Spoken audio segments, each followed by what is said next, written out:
क्या पीरियड्स में महाशिवरात्रि की पूजा कर सकते हैं? जी हाँ, बिल्कुल। क्योंकि शिव का संबंध हमारे शरीर से नहीं बल्कि मन से है। शिव मन के देव है। अगर हमारा मन निर्मल है तो हमें शिव की कृपा हर हाल में मिलेगी। पर कुछ ज्ञानी लोग शास्त्रों का भय दिखाकर हमारी बहनों को भ्रमित कर देते हैं और उन्हें उनके सबसे पावरफुल दिनों में प्रभु के समीप नहीं जाने देते। पर ये लोग उस समय कुछ नहीं बोलते जब फेरों के समय लड़की पीरियड से होती है। तब क्या कोई पंडित कहता है कि किसी और लड़की को बुलाकर फेरे करवा दो? क्या शादी की डेट पीरियड्स की डेट को पूछकर डिसाइड की जाती है? नहीं ना। और बच्चे के नामांकन के समय भी तो पीरियड चल रहा होता है। तब क्या कोई पंडित कहता है कि बच्चा माँ की नहीं किसी और की गोद में दे दो? नहीं ना, क्योंकि यहाँ पर उनकी दुकान चल रही है। तो मैं पूछती हूँ, ये दोहरी मानसिकता क्यों? शास्त्रों से ऊपर भी तो कोई चीज है। वेद है, गीता है, उपनिषद है, पर वो सब आप महिलाओं को नहीं पढ़ने दोगे, क्योंकि आपको पता है कि अगर महिलाओं ने वो सब पढ़ लिया तो आपकी पोल खुल जाएगी। उनको भी पता चल जाएगा कि आज तक आपने शास्त्रों के नाम पर उन्हें कितना बेवकूफ बनाया है। महाशिवरात्रि शिव और शक्ति के मिलन की रात है, यानी कि प्रकृति और पुरुष के मिलन की रात। आपको क्या लगता है कि हमारे और आपके जैसे दो इंसान थे जिनका विवाह हुआ था?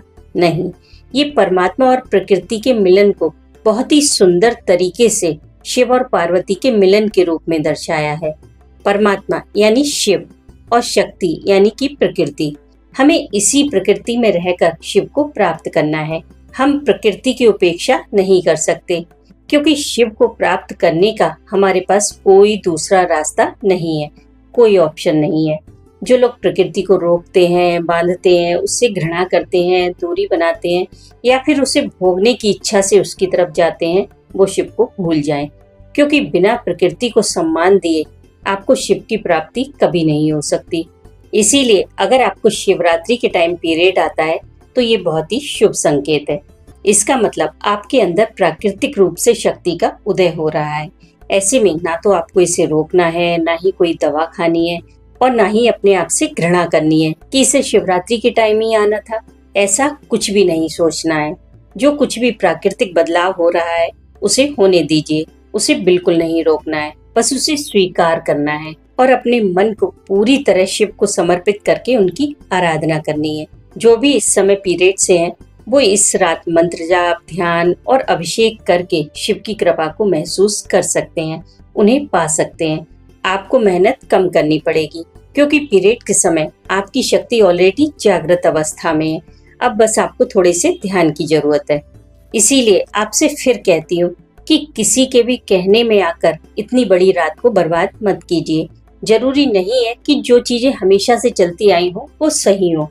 आप खुद अपना दिमाग लगाइए, होश में आइए, तब आपको पता चलेगा कि आज तक आपने जो कुछ भी किया है या कर रहे हैं वो सब आपको किसी और ने बताया है। कोई एक चीज भी ऐसी नहीं है जो आपने आज तक खुद की हो, बिना किसी को देखे, बिना किसी को सुने।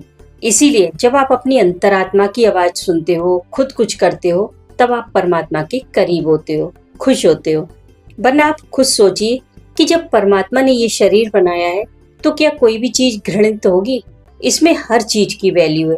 क्या आपको लगता है कि कोई भी चीज अननेसेसरी है? नहीं ना।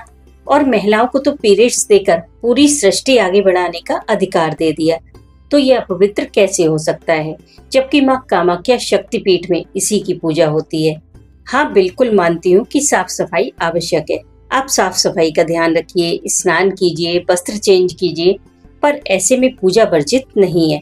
इस रात शिव की पूजा जरूर कीजिए। अगर आपके घर में बहुत पाबंदियां हैं तो आप अपना अलग पार्थिव शिवलिंग बनाकर किसी दूसरे स्थान पर बैठकर शिव पूजन कर सकते हैं। और अगर ये भी न करने दिया जाए तो मानसिक पूजा कीजिए। किसी भी शांत स्थान पर बैठ जाएं, मानसिक शिवलिंग बनाएं, यानी कि मन में शिवलिंग का ध्यान करें। और अगर ये भी न करने दिया जाए तो मानसिक पूजा कीजिए। किसी भी शांत स्थान पर बैठ जाएं, मानसिक शिवलिंग बनाएं, यानी कि मन में शिवलिंग का ध्यान करें। फिर अपने अंगूठे को शिवलिंग के रूप में खड़ा करके उसका अभिषेक करें। फिर फोन में शिव मानस पूजा सर्च करें और उसका पाठ करें। आपको वही फल मिलेगा जो मंदिर में अभिषेक का मिलता है, क्योंकि यहाँ पर शिव आपकी लगन देखते हैं। वो देखते हैं कि आप उनके लिए इस समाज से कितना लड़ पाते हैं। इसीलिए शिव को निराश ना करें। वो आपका इंतजार कर रहे हैं हर पल, क्योंकि अगली महाशिवरात्रि पर आपको पीरियड्स नहीं आएगा इस बात की गारंटी वो नहीं लेंगे। जो करना है अभी कीजिए। अब आप ही डिसाइड करें कि आपके लिए क्या जरूरी है, शिव या इस समाज की रूढ़ियां। जवाब जरूर दीजिएगा।